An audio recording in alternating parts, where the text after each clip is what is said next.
Quem planeja com cuidado tem fartura, mas o apressado acaba passando necessidade. Provérbios 21, versículo 5. Hoje iniciamos um estudo, uma análise rápida em cima de Provérbios 21. E hoje falando um pouco sobre a área de finanças, investimentos, a aplicação do dinheiro de certa forma. Olha só, o planejamento ele é essencial não somente dentro das finanças, mas numa rotina de vida. Por quê? Porque tem fartura, não só fartura de recursos financeiros, mas de tempo. Quando você planeja, aquilo é mais palpável para você. Tanto é que tem uma lei que fala que é de 90 para 10, que significa o quê? De 100 coisas que vão acontecer ali no teu dia, 10% é sem controle. E não foca nas 90, foca ali na tua agenda, foca na tua rotina. Outro versículo é o 17, que fala o seguinte: quem ama os prazeres passará necessidade, quem ama o vinho e a boa comida nunca ficará rico. Claro, a gente não tá falando daquela pessoa que já tem condições financeiras e ela pode se manter ali. A gente tá falando aqui de uma condição de que quem ama os prazeres acabará passando necessidade, porque a pessoa acaba gastando, e a gente pode aplicar isso no exemplo de quem ganha na loteria. O que é a primeira coisa que a pessoa faz? Ela, em vez de aplicar aquele dinheiro, investir, empreender, ela gasta tudo com os prazeres que ela nunca teve na vida.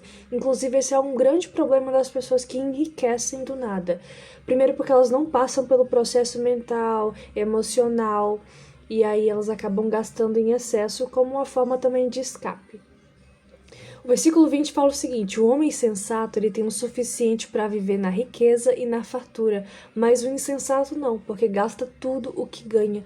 Então, aqui cabe pra gente investigar onde a gente está colocando as nossas finanças. O que a gente está fazendo? Você tem um controle sobre as suas finanças? Eu, desde que eu era adolescente, desde sempre, né? Eu sempre calculei. Eu comecei a trabalhar quando eu tinha 14 anos e desde os 14 anos eu faço planilha do Excel para poder calcular tudo que eu gasto e eu tenho um controle. E tem uma regrinha, né? Claro, você tem que aplicar isso à tua realidade, né? Tem gente que vive com salário mínimo, tem gente que vive com 3 salários, 4 salários, 10, 15, enfim, cada um sabe a sua realidade. 50% ele é despesa fixa, é aluguel, conta de luz, conta de água. 30% é aquele variável que acontece, né? E desejos também você pode aplicar nisso. Enquanto 20% é o seu projeto, você tem que investir, poupar. E às vezes o projeto tem que quitar alguma coisa, né? Às vezes você comprou uma viagem parcelada, você está quitando, 20% vai para isso. Ou você tem dívidas, pague.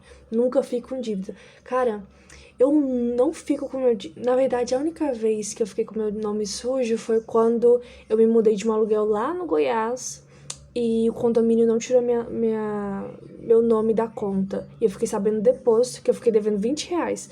Cara, isso pra mim foi sem noção. Enfim, briguei lá com o pessoal. Porque, gente, o que a gente tem que zelar é pelo nosso nome. É o nome no Serasa, é o nome para outras pessoas. O que você tem de mais precioso e que meus pais me ensinaram é o nosso nome. Seja digno. E o que eu queria falar também é que tem uma lei que é a de Pareto, que é 80-20, seu nome é 80-20, que é 80% dos resultados que você faz, né, resultam em 20% das causas. Então, 80% do que você faz, 20% aí das causas. O 25 fala o seguinte: o preguiçoso ele morre desejando muitas coisas porque se nega a trabalhar. O 26, ele passa o dia inteiro pensando no que gostaria de ter, mas a pessoa de caráter tem o que dá e dá com prazer. Primeiro, o preguiçoso, ele se nega a trabalhar. E, gente, toda pessoa que eu conheço que tem trabalho, ela tem mais de uma renda. Não tem como, infelizmente, no Brasil, no mundo, não tem como viver com uma renda só. A gente tem que trabalhar além. Então, o lucro, ele vem além daquelas horas trabalhadas. Infelizmente, a gente tá construindo. E tem gente que passa o dia inteiro pensando no que poderia ter. Não, cara, essa energia vai gastar fazendo. Aproveita que você tem fôlego, energia, força. E a pessoa de caráter, ela tem e ainda dá com prazer.